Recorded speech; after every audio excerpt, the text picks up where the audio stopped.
Olá, bom dia, graça e paz. Vamos aí para mais uma aula. Estamos aí no livro de Êxodo, capítulo de número 12. Vamos aí começar a narrar a última praga que Deus envia sobre o Egito em favor da nação de Israel.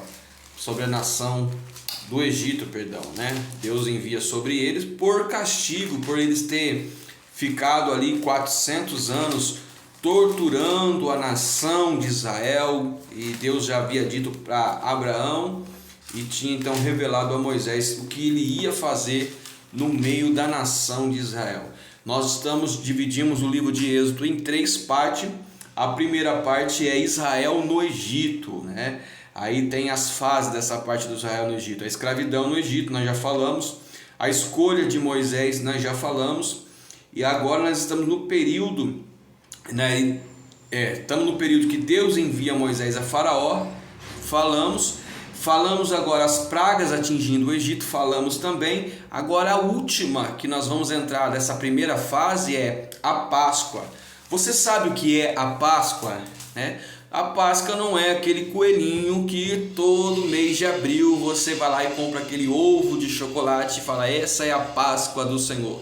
Não é essa a Páscoa que nós estamos aqui no texto bíblico. Então vamos aprender um pouquinho do que é Páscoa e quando começou a Páscoa, algo que Israel vai levar perpetuamente durante todo o texto bíblico. Vocês vão encontrar referências sobre a Páscoa no Novo Testamento, e até hoje os israelitas celebram a Páscoa, que eles falam a Páscoa do Senhor, tá bom? Capítulo 12, versículo 1. E o Senhor disse a Moisés e Arão no Egito: esse deverá ser o primeiro mês do ano para vocês. Ou seja, a Páscoa começa o ano para os judeus. Na semana da Páscoa é o primeiro mês. O nosso calendário é nosso calendário gregoriano, é diferente do calendário judeu. Tanto que eles comemoram a virada do ano para eles é diferente do nosso. Nós somos regidos pelo calendário gregoriano. Gregório foi um padre, e depois, se vocês quiserem saber mais informações sobre isso, procura ali, né, no YouTube, na internet. Mas nós não temos o mesmo calendário que os judeus. Por isso que muitas datas comemorativas que nós comemoramos é diferente da deles lá, tá? Principalmente o nascimento de Jesus, que não bate com o calendário judeu. Essa Páscoa que nós aqui do Ocidente e o restante do mundo comemora não existe no mundo judeu, embora eles não acreditem em Jesus, mas a data não bate, tá? Não bate. Vamos dar um exemplo do nascimento de Jesus que a gente comemora aqui, Natal. Bíblico para entender que não é no mês de dezembro, porque o mês de dezembro, segundo fontes que eu já estudei, é um mês de muito frio, de muita neve na região onde Jesus nasceu. E o texto vai dizer que os pastores estavam pastoreando ovelhas. Então, como é que estaria pastoreando ovelhas em meio à neve? Isso já é um dos indícios que não é no mês de dezembro. E a maioria dos que já estudou história da Páscoa, história do Natal, muitas outras histórias, essas comemorações, sabe que isso foi colocado ao longo dos séculos após a morte de Cristo pela Igreja Católica, uma igreja que foi trazendo os costumes pagãos das religiões helenistas, as religiões gregas, para dentro da cultura cristã, para atrair adeptos. Então muitas comemorações aí que alguns de vocês comemoram, Natal, Páscoa, não tem nada a ver com o calendário judeu, tá bom? Que deveria ser o que rege as nossas vidas, não esse calendário gregoriano. Mas nada contra, se você acredita em Natal, se você acredita em Páscoa, nada contra, mas não está dentro de acordo com a palavra de Deus, tá bom?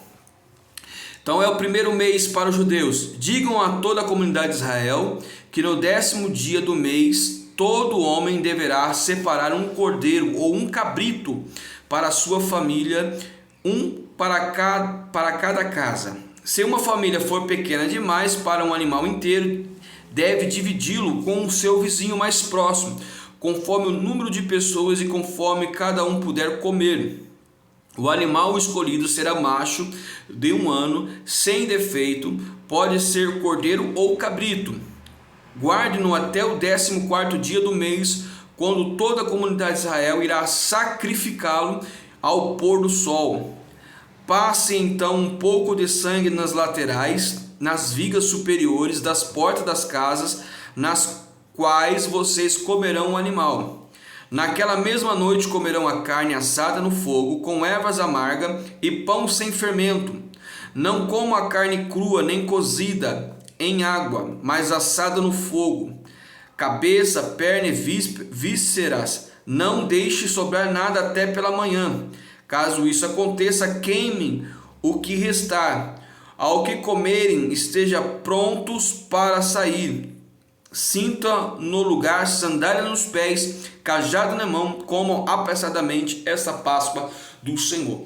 Lá no livro de Levítico nós vamos explicar um pouquinho mais sobre esses rituais que regiam a nação de Israel. Mas aqui começa a Páscoa para os judeus. Eles tinham que, na noite, nos dias que antecederam essa última praga, Deus preparou isso aí. Olha, vocês vão preparar um cabrito, vão pegar um cabrito de 1 ano, novinho, que não tenha defeito, que não tenha mancha, e vão sacrificar ele para mim. Sua família, se a família for muito pequena, porque eles iam ter que comer todo aquele cabrito, divida com o seu vizinho.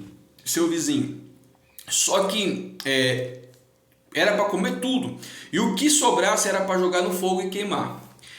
Com o sangue, o que eles fizeram? Eles foram nos umbrais das portas e aspergiram ali, para que quando o anjo da morte fosse visitar Israel, visitasse o Egito, a porta que tivesse o sangue daquele cordeiro ou daquele cabrito, o anjo da morte não entraria, porque saberia que ali há um hebreu, ou seja, um homem e uma mulher de Deus ali dentro. Então ali esse é simbólico daquilo que Cristo fez com nós. Por isso que Jesus é chamado o Cordeiro de Deus, que tira o pecado do mundo.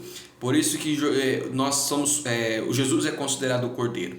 E eles iam comer com ervas amargas. As ervas amargas que eles estavam comendo simbolizariam o período de amargura que eles passaram dentro do Egito, os 400 anos. Então, após isso, Deus vai estabelecer a Páscoa como um ritual ou uma ordenança para o povo judeu. Todos os anos eles iam ter que celebrar a Páscoa. Então eles iam comer o cordeiro, lembrando que desse dia que Deus livrou eles dos egípcios, a ervas amargas, lembrando o período que eles ficaram no cativeiro por 400 anos. Então essa é a verdadeira Páscoa dos judeus, tá bom, queridos? A nossa Páscoa é o que Cristo fez por nós, o que Cristo morreu na cruz por nós. Por isso nós celebramos a ceia do Senhor todos os meses.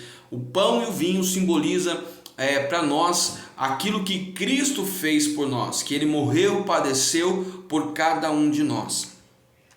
Aqui eles estavam antecedendo a esse evento que vai mudar a história de todo o povo de Israel.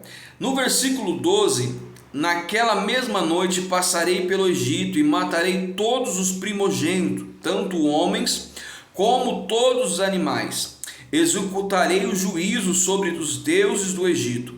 Eu sou o Senhor, e o seu sangue será um sinal para indicar casas em que vocês estiverem. Quando eu vir o sangue, passarei adiante. A praga da destruirão não atingirão quando eu ferir o Egito. Então, quando o anjo do Senhor ver ali o sinal do sangue, eles não entrariam, porque o sangue era a demonstração que naquela casa havia uma família judeu. No versículo 14: estes dias será um memorial que vocês e todos os seus antecedentes celebrarão como festa ao Senhor. Celebre como decreto perpétuo, durante 7 dias comam pão sem fermento. No primeiro dia tirem de casa o fermento, porque quem comer fermento, coisa fermentada, no primeiro ao 7º dia, será eliminado de Israel. Convoque uma reunião santa no primeiro dia e no outro no 7º dia. Não faça nenhum trabalho nesses dias, exceto o da preparação da comida para vocês. É só o que poderão fazer. Então isso vai virar um memorial. Então todos os anos, depois que Israel saísse do Egito, estivesse na terra de Canaã, eles teriam que celebrar a Páscoa do Senhor todos os meses. Virou algo, uma ordenança divina. 7 dias de festa, 7 dias de comemoração. Eles não poderiam trabalhar, não poderiam labutar. A única preparação que eles deveriam fazer era a celebração da Páscoa. Seria uma semana sabático, tá? Sabático quer dizer descanso. Diferente do nosso calendário, que as pessoas acham que o sábado, quando a Bíblia fala do sábado, fala realmente do sábado do nosso calendário, né? A palavra sábado vem da palavra grega sabato, quer dizer descanso. Então seria 7 dias de descanso, 7 dias aonde eles iam estar celebrando ali a Páscoa do Senhor e lembrando daquilo que Deus havia feito para eles na terra do Egito. Versículo 17: celebrem a festa dos pães sem fermento, porque foi nesse dia que eu tirei os exércitos de vocês do Egito. Celebre esse dia como decreto perpétuo para todas as suas gerações. No primeiro mês comam pão sem fermento, desde o entardecer do 7º dia ao entardecer no 21º dia. Durante 7 dias vocês não devem ter fermento em casa, que quem comer qualquer coisa fermentada será eliminado da comunidade de Israel, seja estrangeiro, seja natural da terra. Não comam nada fermentado, onde quer que morarem, comam apenas pão sem fermento. Então virou isso uma celebração perpétua que eles haveriam de celebrar. Eu vou fazer capítulo 2, parte 2, porque vai ficar muito grande o vídeo, tá bom? Até daqui a pouco, Deus abençoe.